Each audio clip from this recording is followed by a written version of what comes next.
February 16th, 2009, Stamford, Connecticut. 3:40 p.m. The 911 recording begins at 15:40:32 EST. A woman's voice, frantic, breaking. "He's killing my friend." In the background, screams. The dispatcher asks standard questions.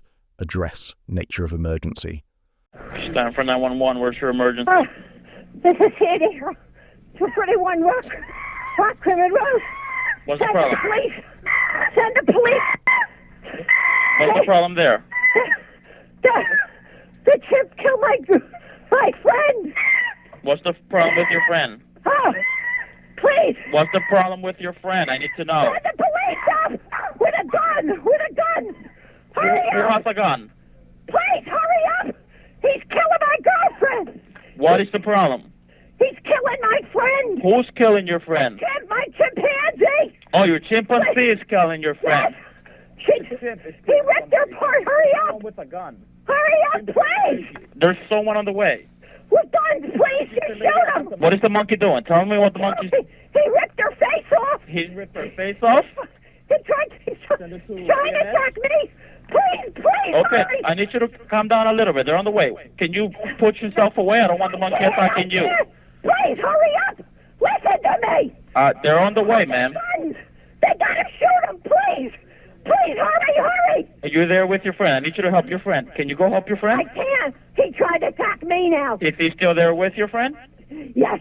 Okay, so then back off. Then don't get any closer, okay? They're already on the way. Please. If the monkey moves away from your friend, let me know, okay? So we could try to help your friend. No, I can't. She's dead. She's dead. Why are you saying that she's dead? She's dead. He ripped her apart. He ripped what apart? Her face? Everything. Oh, He ripped her apart? listen, I think I'm gonna faint. I think I'm gonna pass out. No, just breathe, okay? I'm going to stay with you on the phone until they get there. Listen to me. Please hurry. Please hurry. Oh my God. They gotta have their guns out. They gotta have their guns out. Listen to me. Oh my God. Is this your monkey or whose monkey is it? It's your monkey. No, it's mine. How do you know how big is he? How many pounds? 200 pounds. 400? 200. 200 pounds? Listen to me, please. Where are they? And he's a chimp, correct? Yes. Where are they? They're going your way. They're going as fast as they can your way, okay? Please go faster. Please, Dirk. Please. Is the monkey still by your friend, or can you get close to your friend? He's eating her. Please. God, no, please. Okay, I need you to calm down for me. I know it's hard, okay? I know it's hard. But they're going as fast as they can your way, okay? Oh, my God. Please hurry. Please.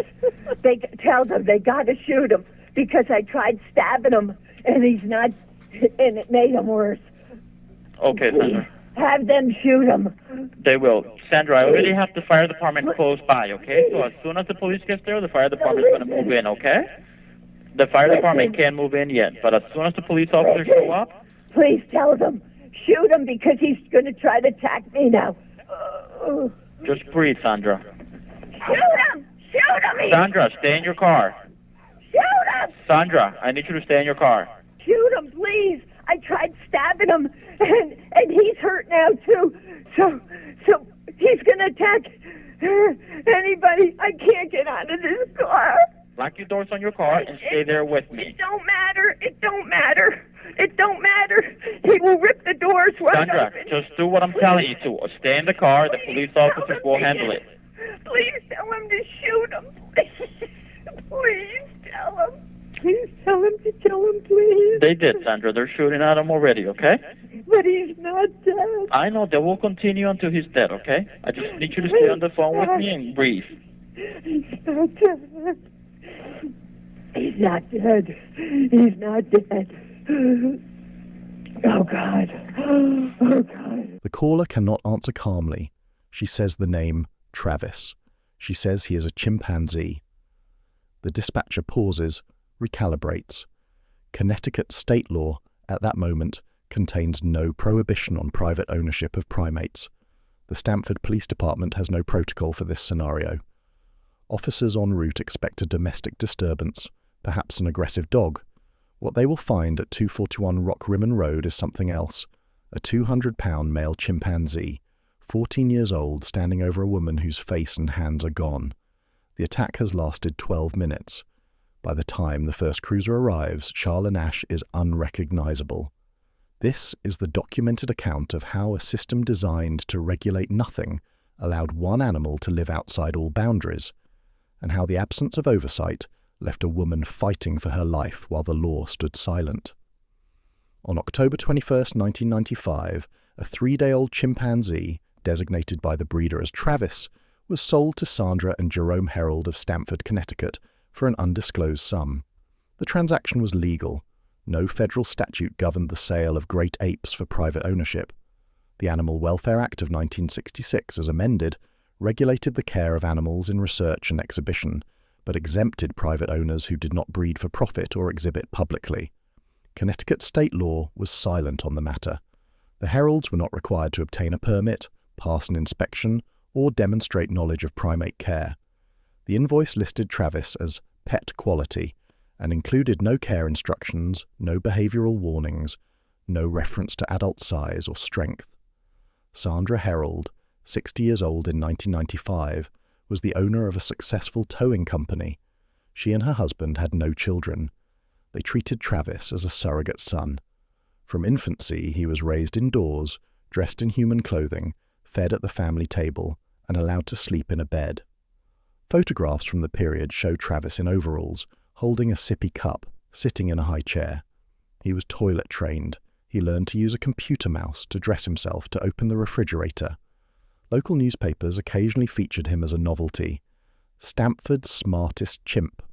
By 1997, Travis weighed 50 pounds. Chimpanzees in the wild are weaned at 4 to 5 years and remain with their mothers until adolescence, learning complex social behaviors within a community structure. Travis had no such community. He had the Herolds. Jerome Herold died in 2004. After that, Sandra and Travis were alone. The absence of regulation was not an oversight. It was a deliberate gap. In the 1990s, the exotic pet trade in the United States was a multi-million-dollar industry. Lobbyists argued that private ownership was a matter of personal freedom. Animal welfare organizations argued that great apes with cognitive abilities comparable to young children were unsuited for domestic life. The debate went nowhere. States set their own rules, most set none. Travis grew. By age 10, he weighed 180 pounds. His strength, estimated by primatologists to be 5 to 7 times that of an adult human male, was evident. He could open car doors, unscrew lids, manipulate locks. Sandra Herold described him as gentle. She took him on errands, to ice cream shops, to the towing yard. He rode in the front seat of her car. Occasionally she allowed him to drive, to sit in the driver's seat with the engine off, steering while the car was stationary. Photographs of this appeared in local media. No alarm was raised. In 2003, the first warning sign was documented. Travis escaped from the Herold property and approached a police cruiser. The officer inside reported that the chimpanzee opened the cruiser's door, climbed into the driver's seat, and played with the controls. The officer, startled but unharmed, coaxed Travis out with food. A report was filed. No action was taken. Sandra Herold was advised to secure her property. She installed a fence. Later that year, Travis attacked a neighbor's dog during a walk. The dog, a small terrier, was on a leash. Travis, off-leash and unsupervised, grabbed the dog, shook it and threw it. The dog survived with injuries. Animal control was called. A report was filed. No charges were brought. Connecticut law defined dangerous animal as a dog that had bitten a person. Travis was not a dog. In 2005, Travis escaped again and wandered into traffic on a nearby road. Motorists stopped, unsure how to proceed. Sandra Herold arrived and led Travis back home. Another report was filed. Still no action. The legal framework was absent. The regulatory apparatus was absent. The only response was documentation, incident reports that went into a file and stayed there. By 2008, Travis weighed 200 pounds. His canine teeth, fully developed, were over an inch long. His bite force was estimated at 1,300 pounds per square inch, more than twice that of a German Shepherd. He was sexually mature, a stage at which male chimpanzees in the wild become aggressive and compete for dominance. Sandra Herold did not perceive a threat. She had raised him. He was her child. Between 2003 and 2008, Stamford Animal Control received 7 documented calls related to Travis. 4 involved escape from the property. 2 involved aggression toward animals. 1 involved an incident at a public park where Travis, agitated by the presence of unfamiliar people, lunged at a woman and attempted to bite. Sandra Herold restrained him. The woman declined to press charges. A note in the log reads, "Owner states animal is normally docile. Incident attributed to stress from crowd." The pattern was clear to anyone reading the file. Escalation. Each incident involved greater risk, more aggressive behavior, less control. But the file was never compiled into a risk assessment. No agency had the authority to do so. Animal control could respond to complaints, but could not remove an animal unless it posed an imminent threat or violated a specific ordinance. No such ordinance existed for primates. Experts were not silent. Dr. Jane Goodall, the renowned primatologist, had spoken publicly for years about the dangers of keeping chimpanzees as pets. In a 2008 interview, she stated, "A chimpanzee is not a domestic animal. They are wild, strong, and unpredictable, especially when removed from their social group. As they mature, their behavior becomes more aggressive. Keeping them in a human home is dangerous for both the animal and the people around it." Goodall's warnings were echoed by the Humane Society, the American Veterinary Medical Association, and primatology departments at major universities. The science was settled, the law was not. Sandra Herold was not uninformed. She had been contacted by animal welfare groups. She had received letters. She dismissed them. In interviews, she insisted that Travis was different. He had been raised as a human. He understood language. He watched television. He used tools. He was not like other chimpanzees. This belief, that environment could override biology, was not unique to Herold. It was a common assumption among exotic pet owners. The logic went, if an animal is raised from infancy in a human home, fed human food, taught human behaviors, it will become, in essence, human. The flaw in this logic was fundamental. Chimpanzees are not blank slates. Their behavior is shaped by millions of years of evolution. Domestication, the process by which species are genetically altered through selective breeding to live with humans, takes thousands of generations. Travis had no such lineage. He was a wild animal in a suburban home. By 2009, Sandra Herold was 70 years old. Travis was 14. She was no longer physically capable of controlling him. She knew this. In the months before the attack, she had begun giving Travis medication, Xanax, an anti-anxiety drug prescribed for humans. The dosage is unknown. No prescription was written for Travis. Herold obtained the pills for her own anxiety and gave them to the chimpanzee when he seemed agitated. It was not an approved treatment. Veterinarians who later reviewed the case noted that benzodiazepines can cause paradoxical reactions in primates, including increased aggression. On February 16, 2009, Sandra Herold gave Travis tea laced with Xanax. She later told investigators that he had been acting up that morning, pacing and vocalizing. She wanted to calm him. She did not measure the dose. She poured the pills into his drink. Travis consumed it. At approximately 3 p.m., Herold's friend Charla Nash arrived at the house. Nash, 55, had known Herold for years.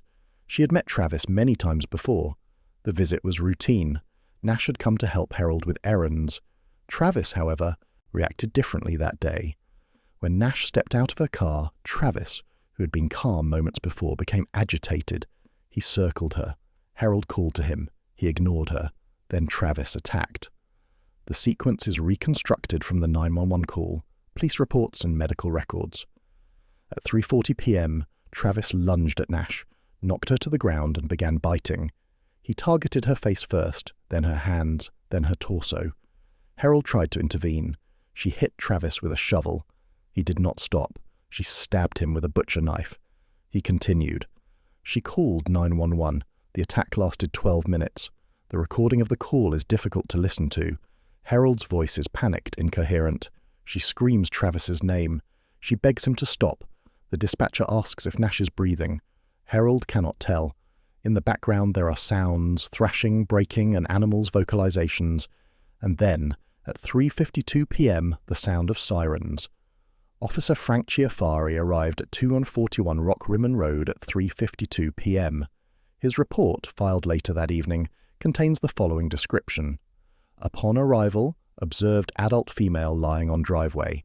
Massive trauma visible to face and hands. Adult chimpanzee standing over victim, highly agitated. Owner on scene, screaming. Attempted verbal commands to animal. No response. Animal turned toward patrol vehicle, began moving toward me. Perceived imminent threat. Discharge firearm. Chiafari fired 4 shots. Travis was struck multiple times in the torso. He fled into the house, climbed to the 2nd floor, and collapsed in Sandra Herold's bedroom. He died minutes later. The time of death was recorded as 4:05 p.m. Charla Nash was still alive. Paramedics arrived at 4 p.m. What they found defied standard trauma protocols. Nash had lost her nose, her lips, her eyelids, and most of the bone structure of her face. Both hands were severed at the wrists. Her jaw was fractured in multiple places. She had lost an estimated 60% of her blood volume. The medics stabilized her, intubated her, and transported her to Stamford Hospital. From there, she was airlifted to the Cleveland Clinic, one of the few medical centers in the country with experience in facial reconstruction. The extent of the injuries was unprecedented. Dr. Maria Siemionoff, who led the surgical team, later described Nash's condition as the most severe facial trauma I have encountered in 30 years of practice. Nash underwent a 20-hour surgery that night. It was the first of more than a dozen operations over the next 2 years. News of the attack spread rapidly. By the evening of February 16th, it was a national story. Television crews arrived at the scene. Reporters interviewed neighbors who described Travis as friendly and playful. Sandra Herold, in shock, gave a brief statement. "He was my everything. I don't know what happened." The phrase would be repeated in dozens of articles. The attack raised immediate questions. How was this allowed? Why was a 200-pound chimpanzee living in a residential neighborhood? Who was responsible? The answers were unsatisfying. No law had been broken. No regulation had been violated. The system had not failed, because there was no system. Connecticut state law, as of February 16, 2009, did not prohibit the ownership of primates. A handful of municipalities had their own ordinances, but Stamford was not among them. The State Department of Environmental Protection had jurisdiction over wildlife, but chimpanzees, being non-native, were not classified as wildlife. They were classified as exotic animals, a category with no legal definition and no regulatory framework. Sandra Herold had never applied for a permit because no permit was required. She had never been inspected because no agency had the authority to inspect. Travis had lived for 14 years in a legal grey area, visible to everyone, regulated by no one. Within days, lawmakers began to respond. Connecticut Governor Jody Rell called the attack a wake-up call. State Senator Andrew McDonald introduced emergency legislation to ban private ownership of primates. The bill passed the Connecticut General Assembly on April 28, 2009, and was signed into law on June 8, 2009. The statute was retroactive. Existing owners of primates were required to register their animals and comply with new housing and safety standards, or surrender them to a licensed facility. But the law applied only to Connecticut. In 2009, at least 17 states allowed private ownership of great apes with no restrictions. Federal legislation, proposed multiple times over the previous decade, had never advanced beyond committee hearings. The exotic pet industry, supported by breeders, dealers, and private owners, lobbied aggressively against regulation. Their argument was consistent. Responsible owners should not be punished for the actions of a few. Tragedies, they said, were rare. They were not rare. Between 1990 and 2009, there were at least 14 documented attacks by privately owned great apes in the United States. 4 were fatal. 9 resulted in severe injuries. Most received little media attention. The Travis case was different. The severity of the injuries, the 911 recording, the fact that it occurred in a quiet suburban neighborhood, all combined to create a narrative that was impossible to ignore. Charla Nash became the public face of the issue. Her survival, against all medical odds, turned her into a symbol. Photographs of her injuries were not released, but descriptions circulated. The public response was visceral. How could this happen? How could a system allow it? The answer was simple. The system was designed to allow it. In the absence of regulation, private ownership was the default. The burden of proof was on those who wanted to restrict it, not on those who wanted to permit it. And until something went catastrophically wrong, there was no political will to act. February 16, 2009, was the catastrophic event, the day the system, such as it was, could no longer ignore the risk. Charla Nash arrived at the Cleveland Clinic at 9:30 p.m. on February 16, 2009. The initial surgical team consisted of 18 specialists, facial reconstructive surgeons, neurosurgeons, ophthalmologists, vascular surgeons, anesthesiologists, and trauma nurses. The lead surgeon, Dr. Maria Simeonow, had pioneered face transplant procedures in the United States, performing the nation's first near-total face transplant in December 2008, just 2 months before Nash's arrival. The extent of Nash's injuries was catalogued in the surgical record.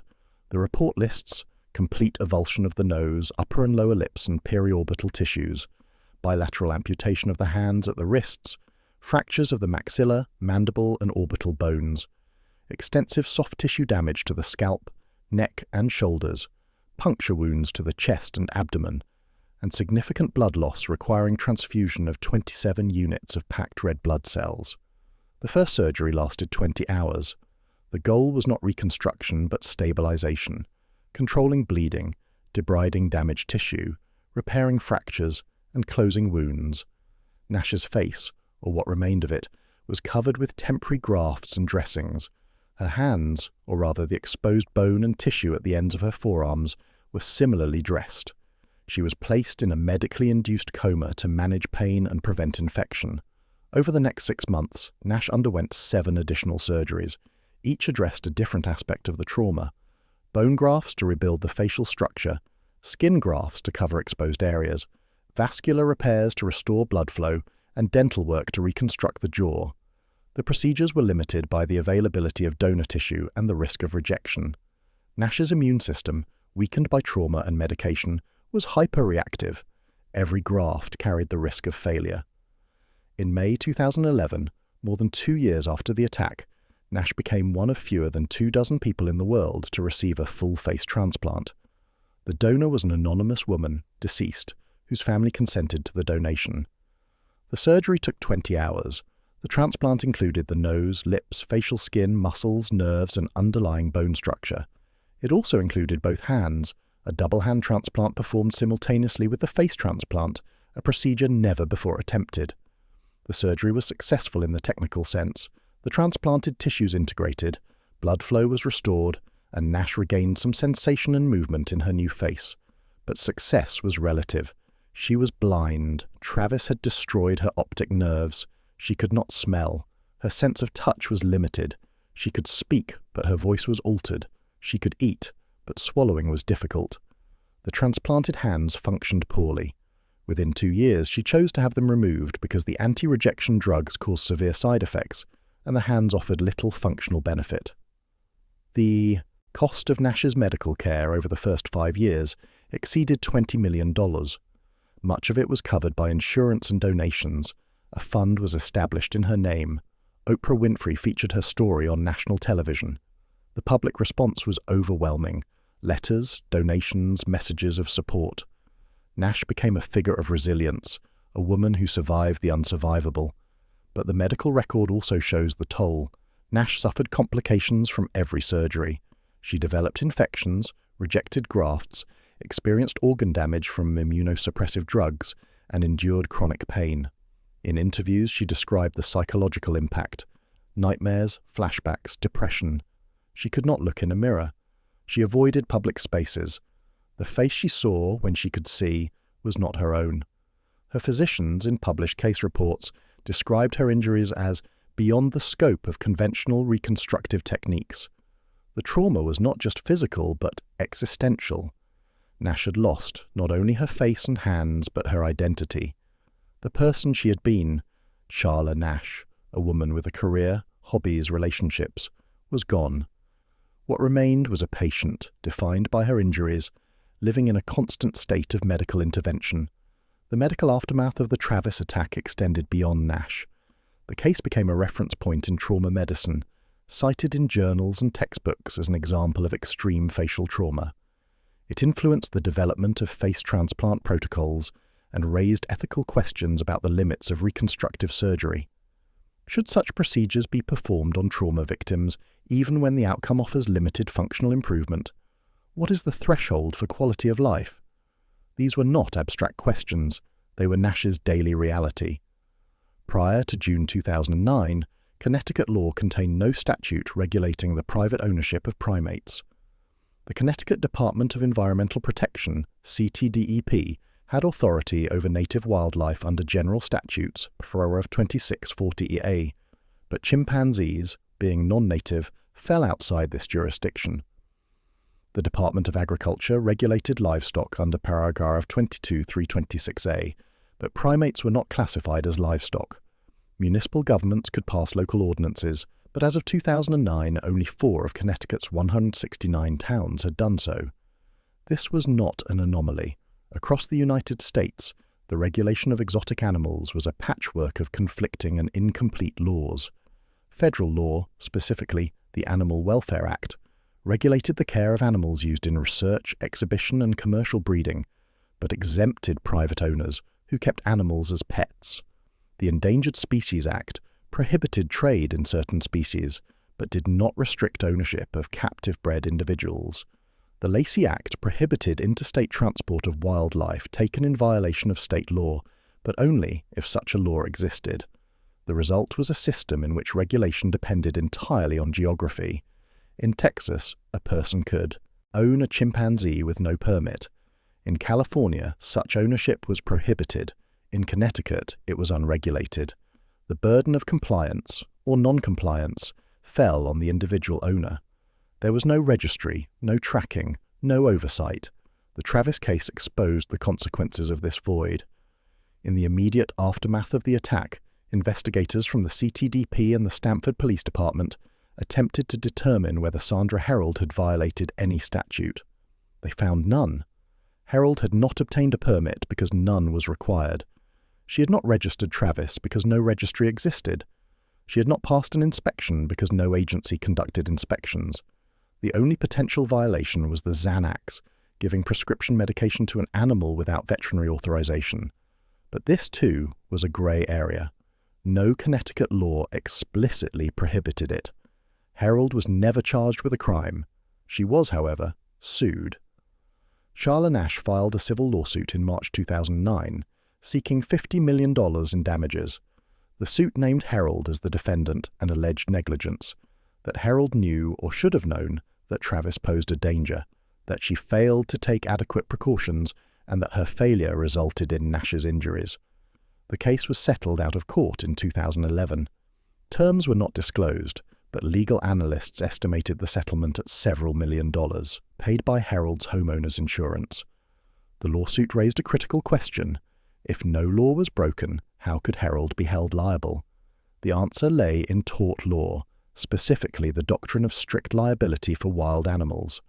Under common law, the owner of a wild animal is liable for any harm caused by that animal, regardless of negligence or intent. The key term is wild. Domesticated animals, dogs, cats, livestock, are subject to negligence standards. The owner is liable only if they knew or should have known the animal was dangerous. Wild animals are held to a stricter standard. The owner is liable simply because the animal is wild. Chimpanzees, by legal definition, are wild animals. They cannot be domesticated. This principle, established in case law dating back to the 19th century, formed the basis of Nash's lawsuit. Sandra Herold's belief that Travis was different had no legal standing. The law did not care whether Travis had been raised indoors, dressed in clothes, or taught to use a computer. He was a wild animal, and Herold was responsible for his actions. But strict liability is a civil remedy, not a criminal one. It compensates victims but does not prevent future incidents. The only way to prevent incidents is through regulation, laws that prohibit or restrict ownership before harm occurs. And in 2009, such laws were rare. The Travis case changed that. Within months, Connecticut passed Public Act 096, an act concerning the possession of potentially dangerous animals.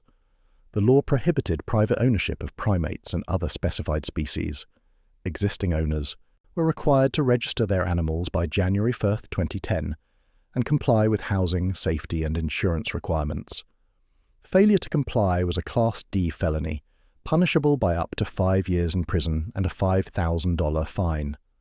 Other states followed. Between 2009 and 2012, at least 9 states passed or strengthened laws regulating exotic pets. Federal legislation, however, stalled.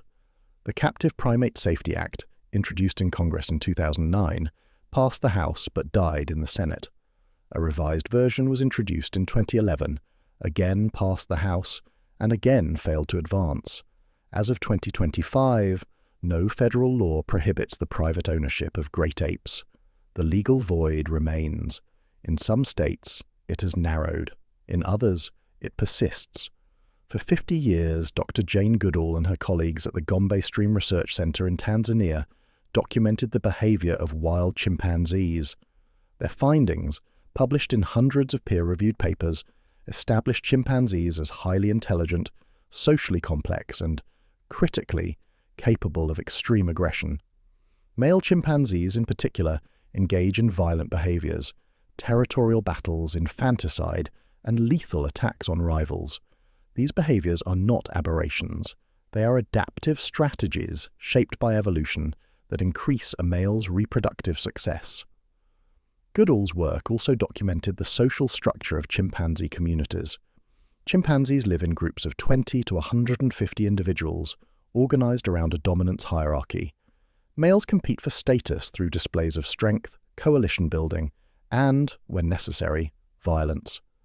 Females form stable bonds with their offspring and a few close allies. The entire system depends on constant social interaction, grooming, vocalizing, playing, and negotiating relationships. Remove a chimpanzee from this context, and the animal's behavior becomes unpredictable. This was the scientific consensus in 2009. It had been the consensus for decades. Yet the exotic pet industry and many private owners rejected it. Their argument was that captive-born chimpanzees, raised by humans, were fundamentally different from wild chimpanzees. Environment, they said, mattered more than genetics. A chimpanzee raised as a human would behave like a human. The evidence did not support this claim. Studies of captive chimpanzees in zoos, research facilities, and private homes showed that while they could learn human behaviors, using tools, recognizing symbols, obeying commands, they retained their species' typical traits. As they matured, especially during adolescence, they became stronger, more assertive, and more difficult to control. Aggression increased. Unpredictability increased. The window for safe interaction narrowed. Travis fit this pattern. As a juvenile, he was manageable. Sandra Herold could control him through food rewards, verbal commands, and physical restraint. By age 10, this was no longer true. Herold could not physically overpower Travis. She relied on his willingness to cooperate, and cooperation, in a species evolved for competition, is conditional. Primatologists who reviewed the Travis case identified several risk factors. First, Travis was a male. Male chimpanzees are more aggressive than females, especially during sexual maturity. Second, Travis was socially isolated. He had no peers, no community, no outlet for species-typical behaviors. Third, Travis was given human privileges, freedom of movement, access to the house, participation in human activities that reinforced his perception of status. A chimpanzee that sees itself as dominant will act to maintain that dominance. Finally, Travis was medicated with Xanax, a drug that, in primates, can cause disinhibition and increased aggression. The combination was volatile. On February 16, 2009, something triggered Travis. Perhaps the Xanax? Perhaps Charla Nash's unfamiliar appearance? Perhaps a perceived challenge to his status? What happened next was not an anomaly. It was species-typical behavior. A display of dominance escalated into a lethal attack. Dr. Goodall, in a statement following the attack, said, "This tragedy was preventable. Chimpanzees are not pets. They are wild animals with complex needs that cannot be met in a human home. As they mature, they become dangerous. This has been known for decades. The failure is not Travis's. The failure is ours for allowing this situation to exist in the first place." Her statement was widely quoted, but also widely ignored. The exotic pet industry responded by emphasizing responsible ownership and arguing that the Travis case was an outlier. They pointed to other privately owned chimpanzees that had never attacked anyone. The logic was flawed. The absence of an attack does not mean the absence of risk.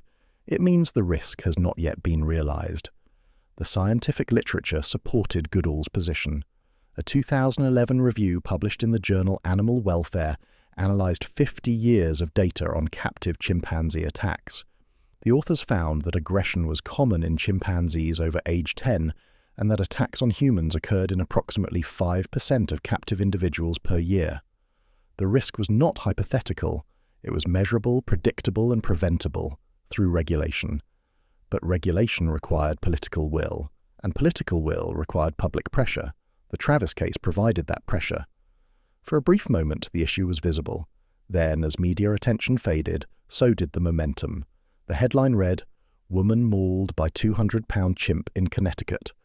The article, accompanied by a photograph of Sandra Herold's house, described the attack in clinical detail.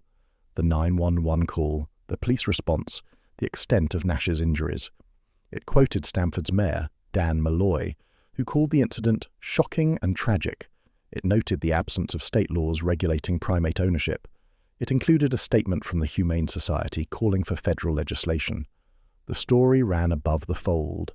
By the next day, it had been picked up by every major news outlet in the United States. Cable news networks aired segments, radio programs discussed it, online forums debated it. The coverage was intense and sustained. For 2 weeks, the Travis case dominated the news cycle.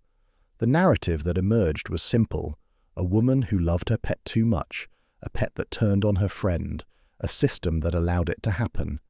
The story had all the elements of a tragedy: innocence, betrayal, suffering. It was personal and visceral in a way that most policy debates are not, but the coverage was also sensationalized. Tabloid headlines referred to Travis as a killer chimp and a monster.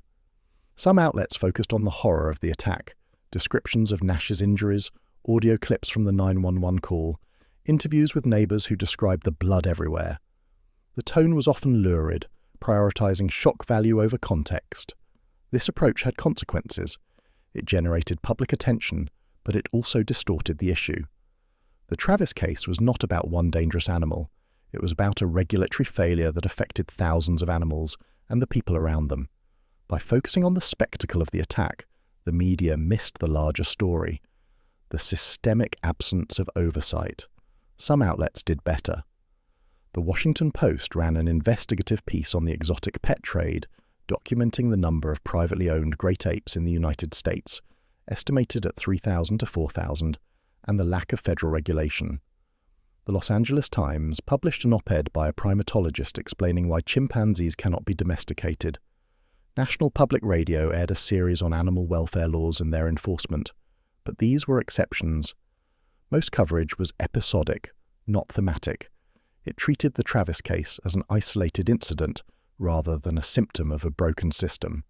And as the news cycle moved on, to economic crisis, to political scandal, to the next tragedy, the issue faded. Public reaction was mixed. Animal welfare advocates saw the Travis case as proof that exotic pet ownership should be banned. They organized petitions, lobbied lawmakers, and appeared on talk shows. Their message was clear: wild animals belong in the wild, not in suburban homes. Private owners and industry groups pushed back. They argued that the Travis case was not representative. Most exotic pet owners, they said, were responsible, knowledgeable, and committed to their animals' welfare. A few bad actors should not result in blanket prohibitions. They framed the debate as a matter of personal freedom, the right to own property, including animals, without government interference. The argument resonated with some segments of the public, particularly in rural and conservative areas where skepticism of regulation was strong. But it did not resonate with the broader public, most of whom found the idea of a 200-pound chimpanzee living in a residential neighborhood absurd and dangerous. Polling conducted in March 2009 showed that 72% of Americans supported federal legislation to restrict the ownership of great apes. The number was even higher, 84%, among respondents over age 50. The demographic that valued safety, order, and common sense was overwhelmingly in favor of regulation. Lawmakers took note. Within weeks of the attack, bills were introduced in Connecticut, New York, and Massachusetts. Connecticut's bill passed quickly. The others stalled, caught in the usual legislative gridlock, committee hearings, amendments, lobbying delays. Federal legislation fared worse. The Captive Primate Safety Act, introduced in March 2009, was referred to the House Judiciary Committee, where it sat for months. Hearings were held, testimony was given, advocates presented data, industry representatives presented objections. The bill passed the House in February 2010, but never came to a vote in the Senate. The pattern was familiar: public outrage, legislative action, industry resistance, eventual inertia. The Travis case had created a window of opportunity. That window closed. By 2010, the media had moved on. Charla Nash remained in the hospital, undergoing surgery after surgery. Sandra Herold, sued and vilified, retreated from public view. She died in May 2010 of a ruptured aortic aneurysm, 15 months after the attack. Travis was buried in an undisclosed location. The story was over. The issue was not.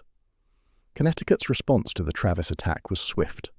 On April 28, 2009, 10 weeks after the attack, the Connecticut General Assembly passed Public Act 096, titled An Act Concerning the Possession of Potentially Dangerous Animals. The bill was introduced as emergency legislation, bypassing the usual committee process. It passed the House 143-2 and the Senate 34-1. Governor Jody Rell signed it into law on June 8, 2009. The statute prohibited the private ownership of primates and other specified species, including big cats, bears, and venomous reptiles. Existing owners were given until January 1, 2010 to register their animals and comply with new requirements: secure enclosures, liability insurance of at least $250,000, and annual inspections. Owners who failed to comply faced criminal charges, a Class D felony, punishable by up to 5 years in prison.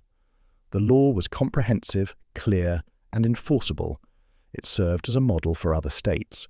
Within 2 years, 9 states passed or strengthened exotic animal laws, but the impact was limited. As of 2009, 17 states still allowed private ownership of great apes with no restrictions. 14 more allowed ownership with a permit, but enforcement was inconsistent. The patchwork remained. Federal action was the obvious solution. A national ban would eliminate the gaps, create uniform standards, and prevent the movement of animals across state lines to evade regulation. The Captive Primate Safety Act, introduced in March 2009 by Representative Earl Blumenauer of Oregon, aimed to do exactly that. The bill amended the Lacey Act to prohibit interstate commerce in primates for the pet trade.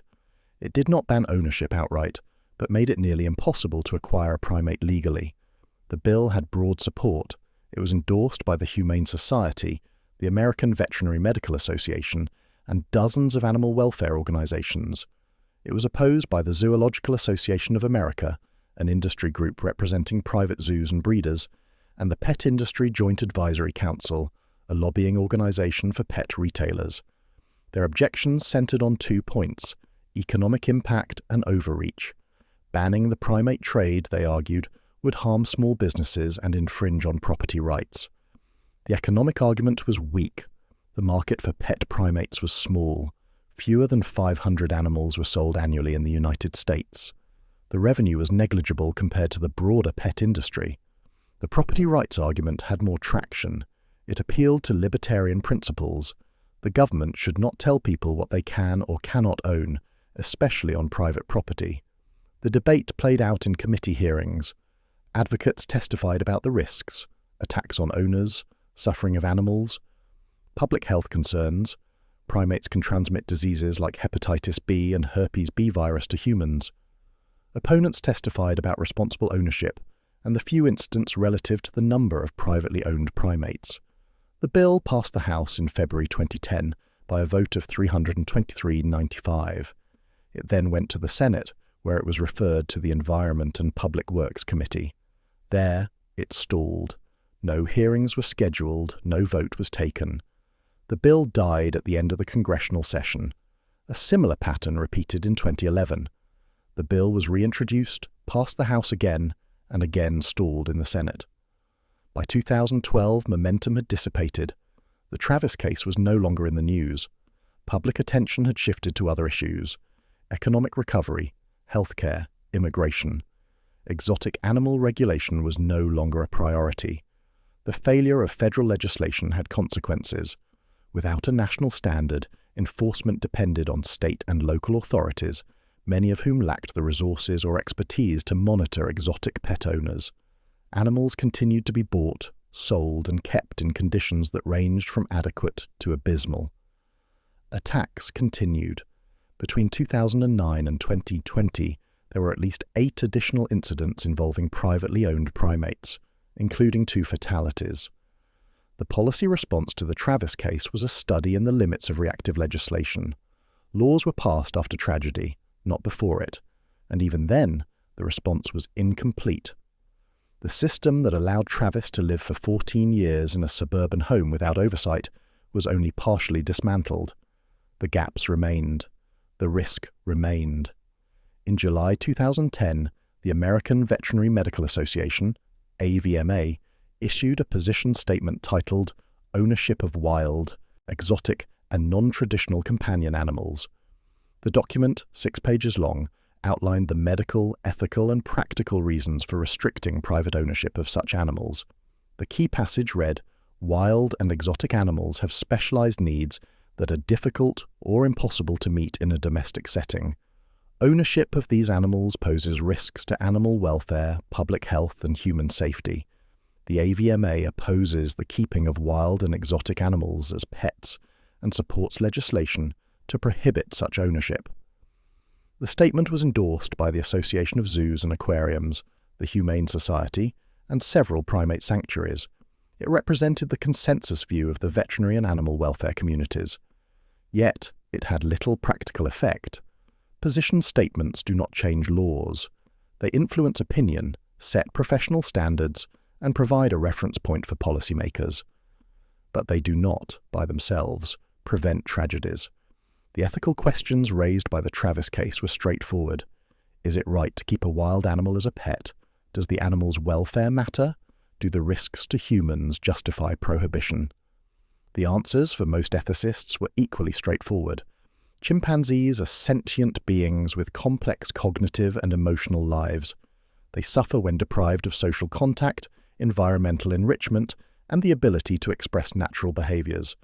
Keeping a chimpanzee in a human home, dressed in clothes, fed human food isolated from others of its kind, is a form of deprivation. It may not be intentionally cruel, but it is harmful. Sandra Herold did not see it that way. She loved Travis. She believed she was giving him a good life. She saw him as a family member, not as a captive. This perception was common among exotic pet owners. They anthropomorphized their animals, attributing human emotions and motivations to them. They believed that love and care were sufficient to meet the animal's needs. The flaw in this logic was fundamental. Animals are not blank slates. Their needs are shaped by evolution, not by the intentions of their caretakers. A chimpanzee raised indoors may tolerate human contact, may even seek it out, but it does not cease to be a chimpanzee. Its biology, its strength, its social instincts, its capacity for aggression remains unchanged. Ethicists also considered the human side of the equation. Even if one granted that some owners could provide adequate care, a debatable proposition, the risks to humans were undeniable. Chimpanzees are strong, unpredictable, and capable of inflicting severe harm. The attack on Charla Nash was not the first, and it would not be the last. The ethical question was whether the desire to own an exotic animal justified the risk to others. The answer, for most people, was no. Personal freedom has limits. Those limits are defined by harm. The harm to others, the harm to animals, the harm to society. When an activity poses significant risk, regulation is justified. This principle underpins laws governing everything from driving to gun ownership to public health. Exotic pet ownership is no different, yet the principle was inconsistently applied. In some jurisdictions, owning a chimpanzee was illegal. In others, it was permitted. The result was a system in which ethics depended on geography, a situation that satisfied no one. The Travis case also raised questions about responsibility. Who is responsible when an animal attacks? The owner, the breeder, the seller, the lawmakers who failed to regulate? The legal answer was clear. The owner bears strict liability. But strict liability addresses only the aftermath. It does not prevent the harm. Prevention requires a different approach: regulation, oversight, enforcement. Animal welfare advocates argued for a simple rule. Wild animals should not be privately owned. They should live in the wild, or, if captive, in accredited facilities staffed by trained professionals. This position was clear, enforceable, and aligned with the scientific consensus. Private owners countered that not all wild animals posed the same risk. A small primate, a marmoset for example, was less dangerous than a chimpanzee. A reptile, even a venomous one, could be safely housed if proper precautions were taken. Banning all exotic pets, they said, was an overreaction. The debate was unresolved. It continues today. The Travis case clarified the stakes but did not settle the question. What it did do was shift the burden of proof. Before February 16, 2009, those who wanted to restrict exotic pet ownership had to justify regulation. After, those who wanted to permit it had to justify the risk. That shift mattered. It changed the conversation. It did not, however, change the outcome. As of 2025, the United States still has no federal law prohibiting the private ownership of great apes. On May 10, 2011, Charla Nash signed a consent form for a full face transplant. The document, 17 pages long, outlined the risks: rejection, infection, organ failure, death. It also outlined the benefits: restoration of facial structure, improved ability to eat and speak, reduced pain. The probability of success was described as uncertain. Nash signed it anyway. The surgery took place on May 24, 2011.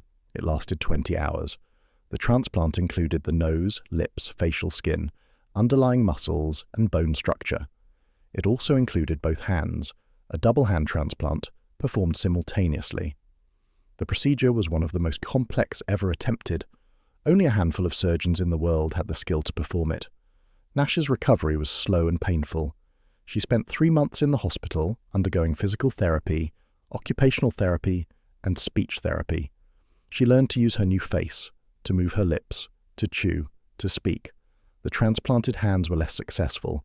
They had limited sensation and poor motor control. Nash struggled to perform basic tasks: gripping, lifting, holding. The anti-rejection drugs caused side effects: kidney damage, high blood pressure, chronic infections. In 2013, 2 years after the transplant, Nash made a decision. She asked the doctors to remove the transplanted hands. The drugs were damaging her organs, and the hands offered little benefit. The removal surgery was performed in June 2013. Nash was fitted with prosthetics. Her face remained. It was functional, but not her own. She could eat, speak, and breathe without assistance. She could not see. Her optic nerves had been destroyed in the attack. She could not smell.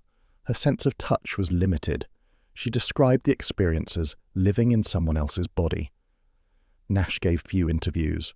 When she did, she spoke calmly, without bitterness. She expressed gratitude to the medical team, to the donor family, to the people who supported her. She did not speak about Travis or Sandra Herold. When asked about the attack, she said only that she remembered nothing. The trauma had erased it. The psychological toll was harder to quantify. Nash suffered from depression, anxiety, and post-traumatic stress. She required ongoing psychiatric care. Her daily life was structured around medical appointments, therapy sessions, and pain management. She lived with her daughter in Boston. She did not go out in public often. When she did, She wore sunglasses and a hat. People stared. In 2012, Nash filed a lawsuit against the state of Connecticut, seeking $150 million in damages. The suit argued that the state had failed to regulate exotic pet ownership, despite knowing the risks, and that this failure had directly resulted in her injuries. The case was dismissed. The court ruled that the state had no duty to protect Nash from a privately owned animal. Nash also sought compensation from a victims' fund established by the Connecticut legislature. The fund provided financial assistance to victims of violent crimes. Nash's application was denied. The attack, according to the fund's administrators, did not qualify as a violent crime because Travis was an animal, not a person. The rulings were legally defensible but morally troubling. Nash had been catastrophically injured due to a regulatory failure, yet the system offered no remedy beyond the civil lawsuit against Sandra Herold, which had already been settled. Nash was left to navigate a life defined by medical interventions, limited function, and constant pain, with no acknowledgement from the state that had allowed the situation to exist. Her story became a symbol. Advocates for exotic animal regulation cited her case in testimony, in op-eds, in fundraising campaigns. Her image, or rather carefully chosen photographs of her before the attack, appeared on petitions and posters. She was, in a sense, the public face of the issue. But she did not seek that role. She sought only to recover, to adapt, to live. By 2015, Nash had undergone 17 surgeries. She had spent more than 400 days in hospitals. She had lost her career, her independence, her face, her hands, and her vision. What she gained was survival. And survival, she said in one interview, was enough. Between 2009 and 2020, the United States Fish and Wildlife Service recorded 43 incidents involving privately owned exotic animals, including 8 attacks by great apes. 2 were fatal. The data came from state wildlife agencies, police reports, and media accounts. The actual number was likely higher. Many incidents went unreported, especially those involving minor injuries or property damage. The risk was not hypothetical. It was real, measurable, and ongoing. Each incident followed a similar pattern. An animal kept as a pet, often for years, suddenly attacked. The triggers varied: stress, illness, unfamiliar stimuli, but the outcome was consistent: severe injury or death. In 2010, a woman in Oklahoma was mauled by her pet chimpanzee, resulting in the loss of several fingers. In 2014, a man in California was killed by his pet lion. In 2016, a child in Florida was bitten by a privately owned baboon. The cases were geographically dispersed, legally distinct, and individually rare, but collectively they illustrated a systemic problem. The absence of regulation allowed dangerous animals to live in close proximity to humans with predictable results. The exotic pet trade continued. Online marketplaces offered primates for sale, often with no verification of the buyer's qualifications or the legality of the transaction. Prices ranged from $5,000 to $50,000, depending on the species and age. Sellers marketed the animals as family-friendly and well-socialized. Few mentioned the risks. None provided training in primate care or behavior. Sanctuaries for exotic animals reported an increase in intake. Many of the animals were surrendered by owners who could no longer care for them, either because the animals became too aggressive, too expensive, or too difficult to manage. Some sanctuaries were at capacity, unable to accept new animals. The result was a population of homeless primates, living in inadequate conditions or euthanized. The problem was not limited to primates. Big cats, bears, reptiles, and other exotic species were similarly affected. The underlying issue was the same: a regulatory void that allowed people to acquire animals they were not equipped to care for. The consequences, attacks, neglect, suffering, were inevitable. Efforts to address the issue continued. The Big Cat Public Safety Act, introduced in Congress in 2012, aimed to restrict private ownership of lions, tigers, and other large felids. It passed the House in 2020 but stalled in the Senate. The Captive Primate Safety Act was reintroduced multiple times and failed each time. Federal legislation, it seemed, was politically unfeasible. State action was more successful but uneven. By 2020, 23 states had laws regulating or prohibiting private ownership of exotic animals. 27 did not. The patchwork persisted. An animal illegal in one state could be legally owned across the border. Enforcement was inconsistent. Penalties were often minimal. The result was a system that satisfied no one. Animal welfare advocates wanted stronger laws. Private owners wanted fewer restrictions. Lawmakers wanted the issue to go away. And the animals, thousands of them living in basements, backyards, and roadside zoos, remained caught in the middle. The Travis case had created momentum for change. That momentum had faded.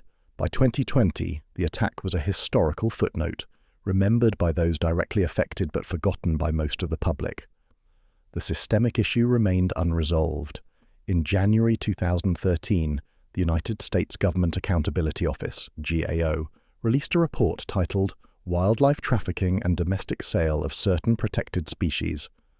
The report examined the trade in exotic animals, including great apes, and found significant gaps in federal oversight. The key findings: the Animal Welfare Act regulated dealers and exhibitors, but not private owners. The Endangered Species Act restricted trade in certain species, but did not prohibit ownership. And enforcement was inconsistent due to limited resources and unclear jurisdictional boundaries. The report made 3 recommendations. 1. Amend the Animal Welfare Act to include private owners. 2. Increase funding for enforcement. And 3. Establish a federal registry of exotic animals. None were implemented. The failure to act was not due to ignorance. The risks were well documented. The science was clear. The public supported regulation. Yet the system did not change. Why? The answer lay in the structure of American lawmaking. Federal legislation requires consensus across multiple committees, both chambers of Congress and the executive branch. The process is slow, vulnerable to obstruction, and biased toward the status quo. Industry lobbying, regional differences, and ideological divides all contribute to inertia. In the case of exotic animal regulation, the obstacles were particularly acute. The issue was niche, affecting a small number of people and a smaller number of animals. It did not command sustained public attention. It had no powerful constituency pushing for change, and it faced organized opposition from breeders, dealers, and private owners who framed the debate in terms of personal freedom and property rights. The result was predictable: incremental progress at the state level, failure at the federal level, and a continued patchwork of laws that left gaps wide enough for tragedies to occur. The Travis case should have been a turning point. It had all the elements: a sympathetic victim, a clear villain, the absence of regulation, and a straightforward solution: pass a law. But turning points require follow-through. They require sustained pressure, political will, and the alignment of interests. None of that materialized. By 2015, the issue had receded from public consciousness. Charla Nash continued her recovery. Sandra Herold was dead. Travis was a memory. The laws that allowed the situation to exist were largely unchanged. The lessons were clear but unlearned. Wild animals are not pets. Regulation prevents harm. The absence of regulation allows harm. These were not complex truths. Yet the system, designed to require consensus for action, could not translate them into policy. The Travis case was not unique in this respect. American history is filled with similar examples: known risks, documented harms, calls for regulation, and legislative inertia. Lead paint, asbestos, tobacco, firearms, each followed the same arc. The difference was scale. The exotic pet issue affected fewer people and generated less political pressure. It was easier to ignore. And so it was ignored. The GAO report was filed. The recommendations were noted, and nothing changed. In January 2010, the city of Stamford passed a local ordinance prohibiting the ownership of primates within city limits. The ordinance was symbolic. Connecticut state law had already banned such ownership, but it carried weight. It was a public acknowledgement by the community where the attack occurred that the system had failed and that local action was necessary. The ordinance was brief, 3 paragraphs, fewer than 200 words. It stated simply that primates posed a risk to public safety and were therefore prohibited. Violations were subject to fines and removal of the animal. The ordinance passed unanimously. It was a small act, but it mattered. It said, "We remember, we learned. We will not allow this to happen again." Charla Nash, as of 2025, continues to live in Boston. She is 71 years old. She requires ongoing medical care and remains blind. She has not given a public interview in 5 years. Her daughter, in a brief statement to a reporter in 2023, said that Nash is as well as can be expected and wishes to be left alone. Sandra Herold's house at 241 Rock Rimmon Road was sold in 2011. The new owners were unaware of its history until after the purchase. They have lived there quietly since. Travis's body was cremated. The ashes were not returned to Sandra Herold. Their location is unknown. The regulatory patchwork persists. As of 2025, 19 states allow private ownership of great apes with no permit required. Federal legislation has not advanced. The exotic pet trade continues. The Travis case is cited in legal briefs, academic papers, and policy documents. It appears in textbooks on animal law and tort law. It is a reference point, a cautionary tale, a symbol of regulatory failure. But it is no longer news. The public has moved on. Yet the case leaves a quiet legacy. It changed laws in Connecticut and 8 other states. It influenced medical protocols for facial trauma. It contributed to the development of face transplant techniques. It raised awareness, however briefly, of the risks of exotic pet ownership. More importantly, it stands as a reminder: systems matter, regulation matters, oversight matters. The absence of these allows risks to accumulate, unnoticed and unaddressed, until catastrophe occurs. Then, in the aftermath, we ask, how did this happen? How was this allowed? The answer, in the Travis case, was clear. It was allowed because no one stopped it. No law prohibited it. No agency monitored it. No system existed to prevent it. The failure was not individual but structural, and the consequences were borne not by the system but by those within it. Charla Nash, whose life was shattered, Sandra Herold, who lost everything, and Travis, who died doing what he was by nature capable of doing. The tragedy was not that Travis attacked. The tragedy was that he was ever in a position to do so,